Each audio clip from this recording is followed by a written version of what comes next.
Selamat pagi, perkenalkan nama saya Ririn Fabisa dari Manajemen Angkatan 2017. Di sini saya akan membahas bab 6 yaitu Manajemen Keputusan Berisiko. Langsung saja kita masuk dalam definisi risiko. Definisi risiko adalah bentuk keadaan ketidakpastian tentang suatu keadaan yang akan terjadi nantinya, dengan keputusan yang diambil berdasarkan berbagai pertimbangan pada saat ini. Menurut Joel dan Jane mendefinisikan risiko dalam 3 hal. Yang pertama, keadaan yang mengarah kepada sekumpulan hasil khusus di mana hasilnya dapat diperoleh dengan kemungkinan yang telah diketahui oleh pengambilan keputusan. Dan yang kedua, variasi dalam keuntungan, penjualan atau variabel keuangan lainnya. Dan yang ketiga, kemungkinan dari sebuah masalah keuangan yang mempengaruhi kinerja operasi perusahaan atau posisi keuangan seperti risiko ekonomi, ketidakpastian politik, dan masalah individu lainnya. Yang berikut adalah manajemen risiko. Manajemen risiko adalah suatu bidang ilmu yang membahas tentang bagaimana suatu organisasi menetapkan ukuran dalam menetapkan berbagai permasalahan yang ada dengan menetapkan berbagai pendekatan manajemen secara komprehensif dan sistematif. Yang berikut adalah manajemen risiko keputusan. Manajemen risiko keputusan adalah suatu ilmu yang menggabungkan antara konsep risiko dan keputusan untuk dilihat dan dimanage agar mampu memberikan hasil sesuai dengan pengharapan pengambilan keputusan. Yang berikut adalah manfaat manajemen risiko. Manfaat manajemen risiko terbagi dalam 5 bagian. Yang pertama adalah perusahaan memiliki ukuran kuat sebagai pijakan dalam mengambil setiap keputusan. Yang kedua, mampu memberikan arah bagi suatu perusahaan dalam melihat pengaruh-pengaruh yang mungkin timbul baik secara jangka pendek dan jangka panjang. Yang ketiga, mendorong para manajer dalam mengambil keputusan untuk selalu menghindari risiko dan menghindari dari pengaruh terjadinya kerugian. Dan yang keempat, memungkinkan perusahaan memperoleh risiko kerugian yang minim. Dan yang kelima, dengan adanya konsep manajemen risiko yang direncanakan secara detail, maka artinya perusahaan telah membangun arah dan memaksimalkan secara sustainable. Yang berikut adalah tahap-tahap dalam melaksanakan manajemen risiko. Dalam tahap ini terbagi dalam 9 bagian. Yang pertama adalah identitas risiko. Identitas risiko adalah identifikasi dilakukan dengan cara melihat potensi-potensi risiko yang sudah terlihat dan yang akan terlihat. Yang kedua, mengidentifikasikan bentuk-bentuk risiko. Pada tahap ini, pihak manajemen perusahaan telah mampu menemukan bentuk dan format risiko yang dimaksud dan mulai mengumpulkan berbagai data-data yaitu bersifat kualitatif dan kuantitatif. Nah, yang ketiga, menempatkan ukuran-ukuran risiko. Pada tahap ini, pihak manajemen perusahaan sudah menempatkan urutan atau skala yang dipakai, termasuk rencana model, metodologi, penelitian yang akan digunakan. Yang berikut menempatkan alternatif-alternatif. Pada tahap ini, pihak manajemen perusahaan telah melakukan pengelolaan data. Yang berikut menganalisis setiap alternatif.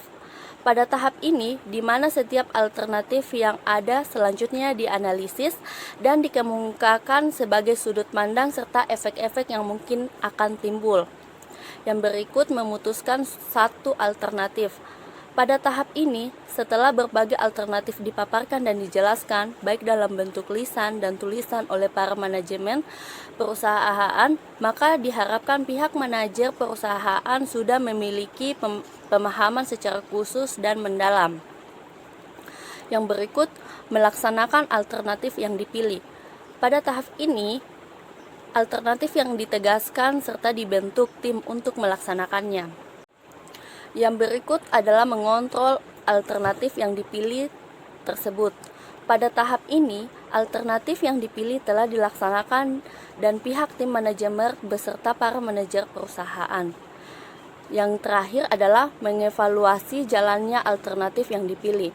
Pada tahap ini, setelah alternatif dilaksanakan dan dikontrol dilakukan, maka selanjutnya pihak tim manajemen secara sistematis melaporkan kepada pihak manajer perusahaan.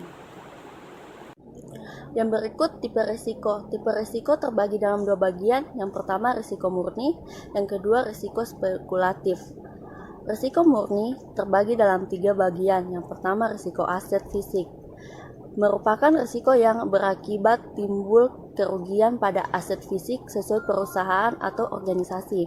Yang kedua, risiko karyawan, merupakan risiko karena apa yang dialami oleh karyawan yang bekerja di perusahaan atau organisasi tersebut.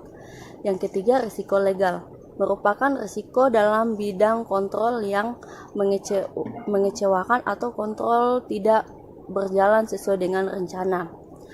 Sedangkan risiko spekulatif terbagi dalam 4 bagian. Yang pertama, risiko pasar, merupakan risiko yang terjadi dari pergerakan harga di pasar. Yang kedua, risiko kredit, merupakan risiko yang terjadi karena counterparty gagal memenuhi kewajiban kepada perusahaan. Yang ketiga, risiko likuiditas, merupakan risiko karena ketidakmampuan memenuhi kebutuhan kas. Dan yang keempat, risiko operasional, merupakan risiko yang disebabkan karena kegiatan operasional yang tidak berjalan dengan lancar. Yang berikut adalah systematic rights, unisystematic rights, dan total rights. Systematic rights adalah risiko yang tidak bisa didiversifikasikan, atau dengan kata lain risiko yang sifatnya mempengaruhi secara menyeluruh. Yang berikut unisystematic rights atau risiko yang tidak sistematik, yaitu hanya membawa dampak pada perusahaan yang terkait saja. Yang berikut total rights adalah gabungan dari unisystematic rights dan systematic rights. Jadi hasil penjualannya yang akan memperoleh total rights. Yang berikut mengelola risiko. Mengelola risiko terbagi dalam 4 bagian. Yang pertama, memperkecil risiko. Memperkecil risiko adalah dengan cara tidak memperbesar setiap keputusan yang mengandung risiko tinggi. Yang kedua, mengalihkan risiko. Dengan cara risiko yang diterima dialihkan ke tempat lain sebagian. Yang ketiga, mengontrol risiko. Mengontrol risiko adalah dengan cara melakukan kebijakan mengantisipasi terhadap timbulnya risiko sebelum risiko itu terjadi. Dan yang terakhir, pendanaan risiko. Pendanaan risiko adalah menyangkut dengan penyediaan sejumlah dana sebagai cadangan guna mengantisipasi timbulnya risiko di kemudian hari. Yang berikut adalah alternatif keputusan dalam menghindari risiko. Untuk menghindari risiko, alternatif keputusan yang diambil adalah yang dianggap realitas dan tidak ada menimbulkan masalah nantinya. Tindakan seperti ini dianggap sebagai bagian strategi investasi. Keputusan komisari perusahaan dalam menyelesaikan risiko. Ini terbagi dalam 2 bagian. Yang pertama, keputusan menyelesaikan risiko dan komisari manajemen risiko. Keputusan menyelesaikan risiko terbagi dalam 3 bagian. Yang pertama, saling bekerja sama untuk memetaskan risiko. Yang kedua, saling bekerja sama untuk memberikan solusi dan memilih satu alternatif solusi yang terbaik untuk dijadikan rekomendasi. Dan yang ketiga, saling bertanggung jawab untuk menyelesaikan risiko hingga selesai.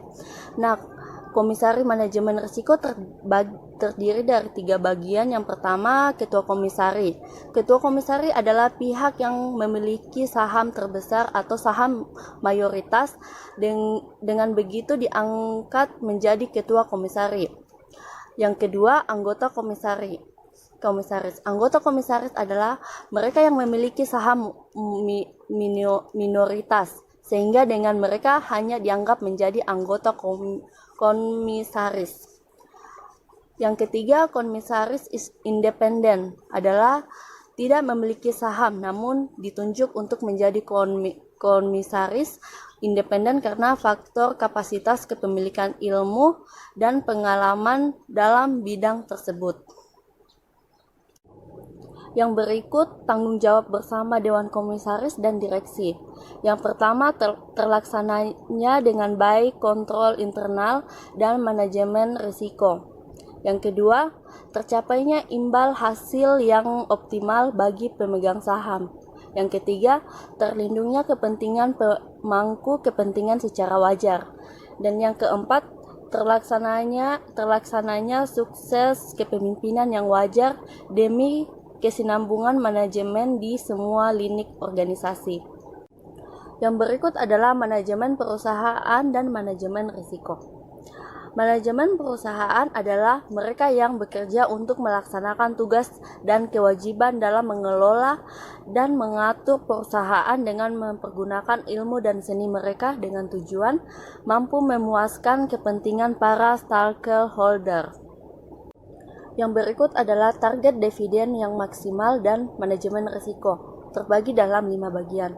Yang pertama, meningkatkan angka penjualan dengan membuka dan memperluas pasar. Yang kedua, mencari bahan baku dengan harga yang rendah namun berkualitas tinggi. Yang ketiga, menciptakan produk dengan kualitas dan desain yang bagus dan berkualitas. Yang keempat, memberikan hadiah atau bonus kepada distributor yang mampu menjual dengan pencapaian target yang tinggi. Dan yang kelima, menaikkan harga produk agar keuntungan yang diperoleh meningkat, maka harga barangnya baik. Dan yang berikut adalah keputusan holding. Holding adalah menukar valuta asing di masa depan dengan mata uang lokal untuk melindungi uang tersebut dari perubahan nilai tukar. Keputusan holding dilakukan seputar dengan kondisi mengantisipasi timbulnya fluktuasi valuta asing atau fals di pasaran. Sekian persentase dari saya. Jika ada salah kata atau kekurangan, mohon dimaafkan. Selamat siang.